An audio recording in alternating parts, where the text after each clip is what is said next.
Let's move ahead in this third part of the video of lesson 2 Nelson Mandela.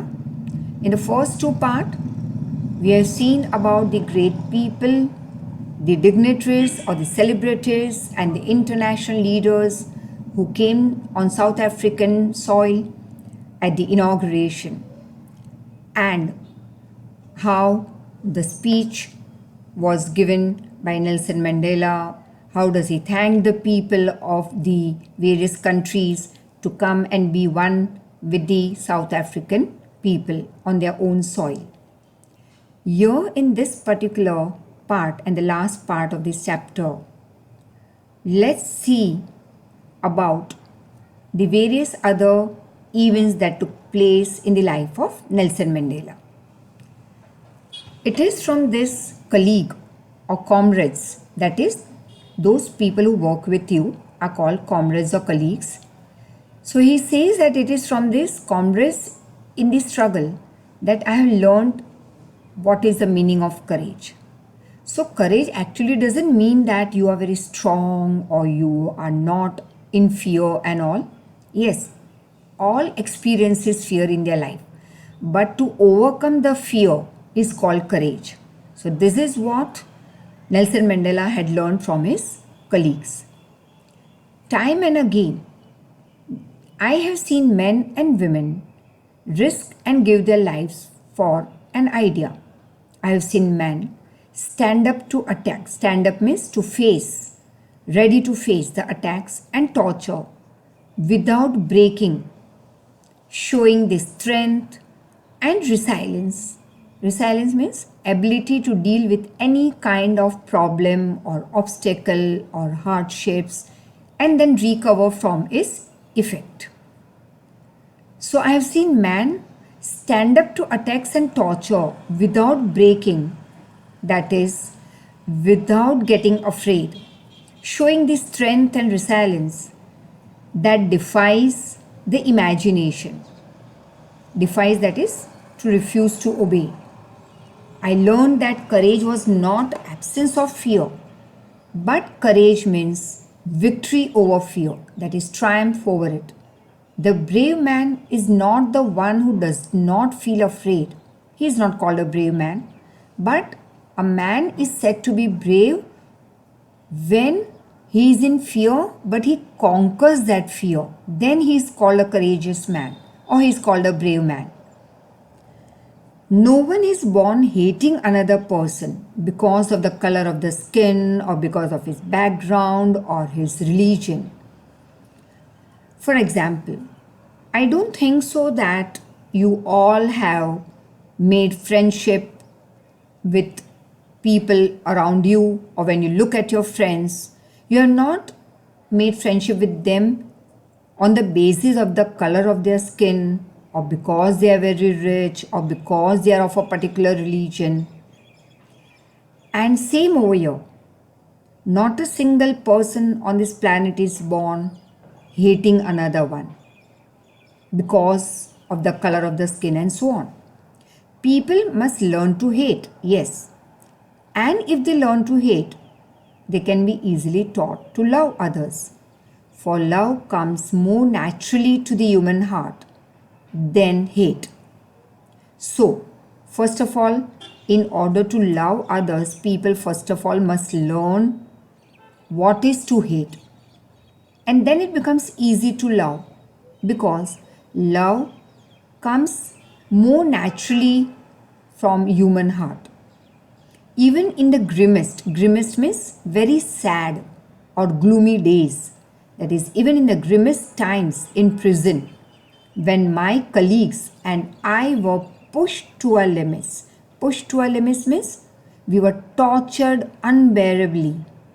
So when, even in the grimmest times in prison, when my comrades and I were pushed to our limits, I would see a shine, that is glimmer, of goodness, of kindness, that is humanity, in one of the guards. And perhaps though that glimmer or shine was just for a moment, but it was enough to give me surety and keep me going. Keep me going means to continue my struggle against discrimination. Man's goodness is a flame, that is like a fire that can be hidden but you can never extinguish. That is, if a man is good, it's like a fire. His goodness is like so great that you can hide the goodness of a man or you can hide your goodness, but your goodness can never be taken away from you. It can never be extinguished. So let's move ahead. In life, every man has two obligations. Obligation means to be grateful to something or to be thankful to something. So in life, every man has two obligations. Obligation to his family, to his parents, wife and children. And the second obligation is towards his people, community and country. So we have to be thankful or grateful. One is towards our family members and second is towards our country. In a civil and humane society, humane matlab in a society of humanity, kindness, goodness, each person is able to fulfill those obligations according to his own inclination, that is his desire and abilities. Now, some people in this society of humanity will not be able to fulfill both the obligation. It is his choice. It is his ability or it is his wish or desire that he may fulfill both the obligation or he may pick up any one. That is maybe his family or maybe some has the desire to be grateful for his country. But in a country like South Africa, it was almost impossible for a man of my birth and color, that is black, to fulfill both these obligations. So he says that for a person like me, who was born in a country like South Africa, where the color of my skin was black, for me it was very difficult to fulfill both the obligation as mentioned above, that is obligation towards the family and second obligation towards his people and country. And in South Africa, a man of color who attempted to live as a human being was punished and isolated. Here, a man of color means a person with black skin. In South Africa, if at all he attempted, that is tried, to live a life of a common human being, then he was tortured, punished and isolated. Isolated means he was sent away from his society.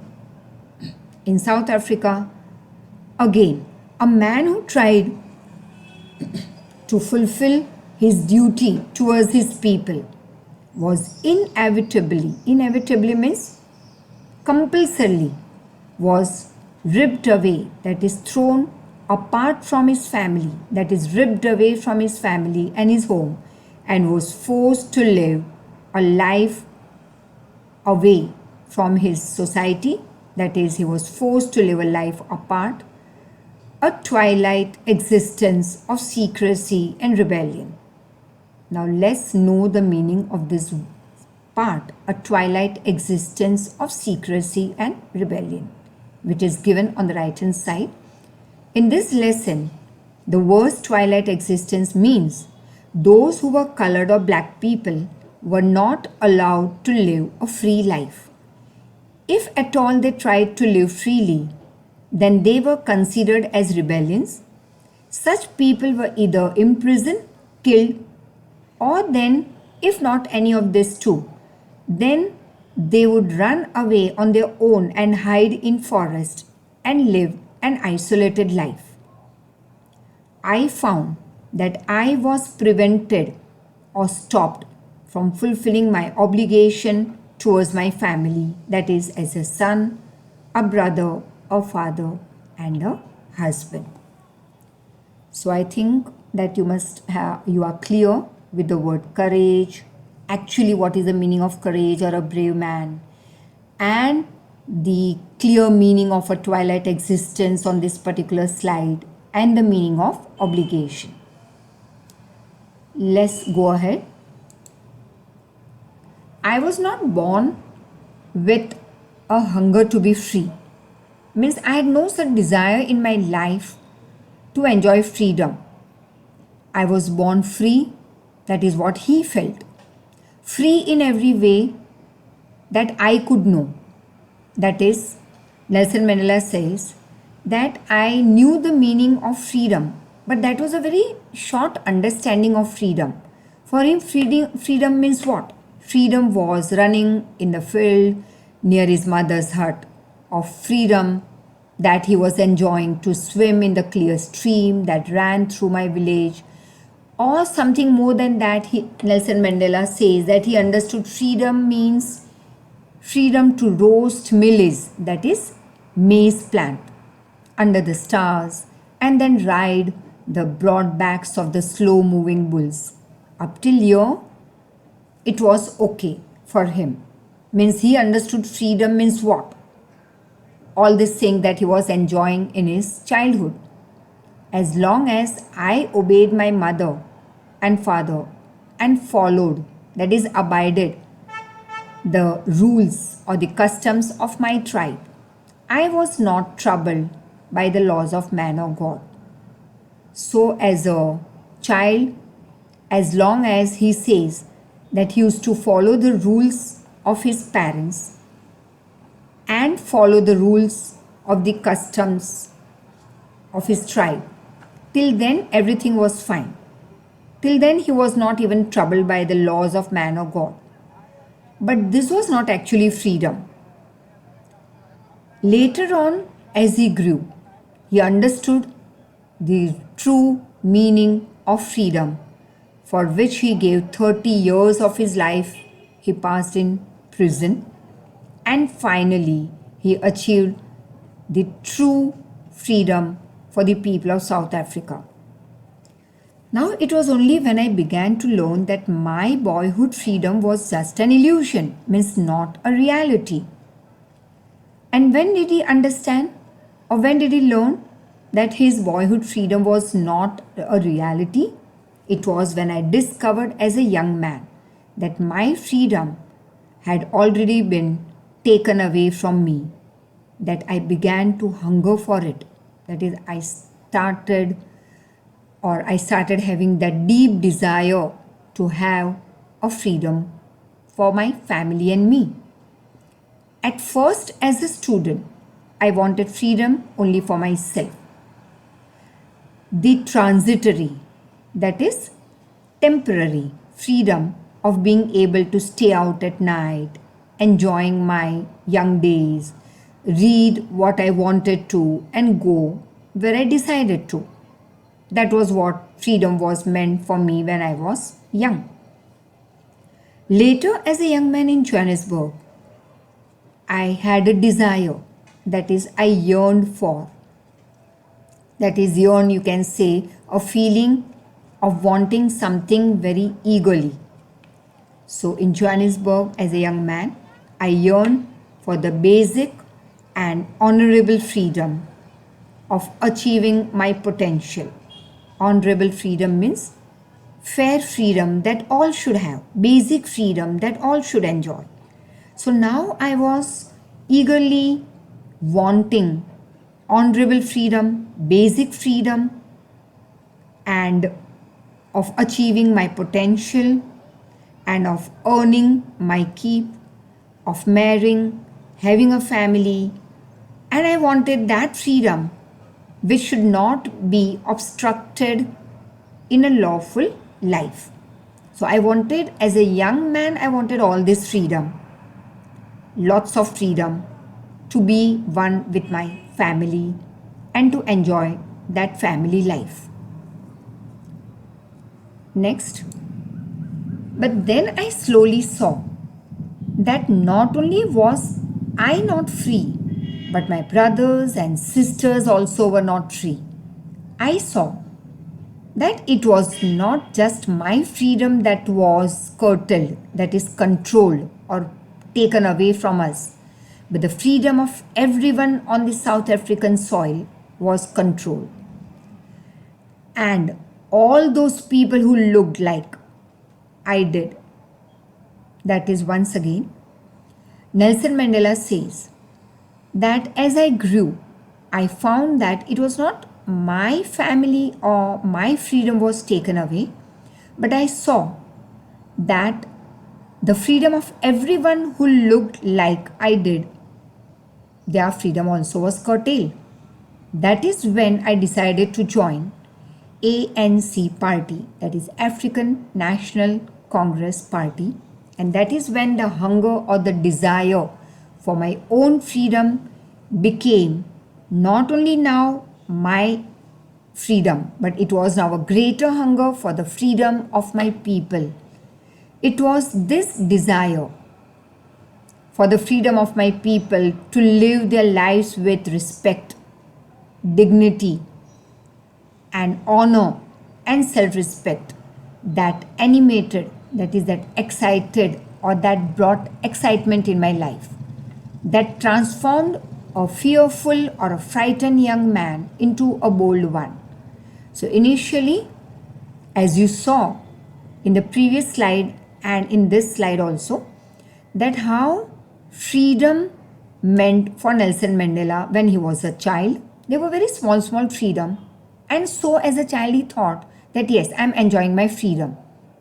Next, as he grew as a young boy, he still was enjoying freedom, that is coming late home and reading the books that he wanted or eating whatever he wanted. Still ahead, when he grew and he became a young man, it was then that he understood that it was not only he who was not enjoying freedom in true terms, but all who were like him were not given the basic rights to enjoy their life. It was then that he joined the ANC party. Initially, it was his own hunger, very small hunger or desire to enjoy freedom. But now the same hunger became a bigger hunger. That is, now it was his desire to achieve freedom for all his people who lived a life like his. And he wanted that all his people should now live a life of respect. And this transformed a frightened or a fearful young man like him into a bold man.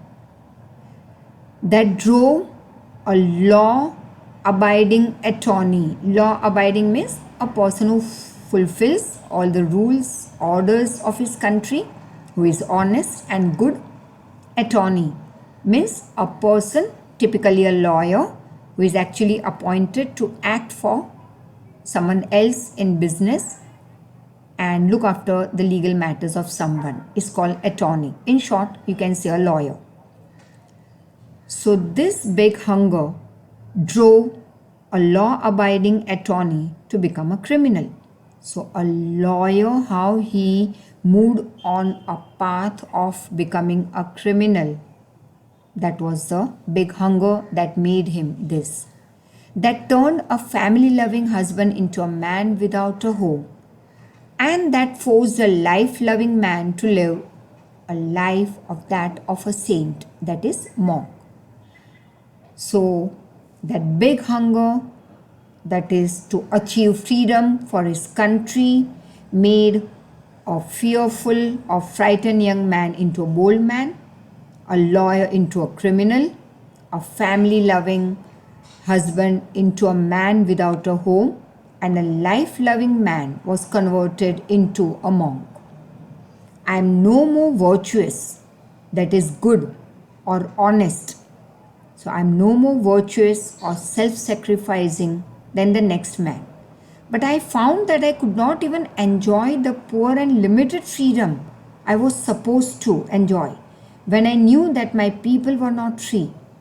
So now when I understood that my people were not enjoying basic rights, I couldn't enjoy my life. Freedom is indivisible. The chains on any one of my people were the chains on all of them. So now you can't say that, oh, I am enjoying my freedom, and you don't look at the other people who are not enjoying freedom. For Nelson Mandela, freedom means freedom of all. It was not freedom of only one man. It was a freedom for all his people. And the chains on all my people were the chains on me. That is, if my people were not enjoying freedom, basic rights, it means I too was a part of it. I couldn't be at peace.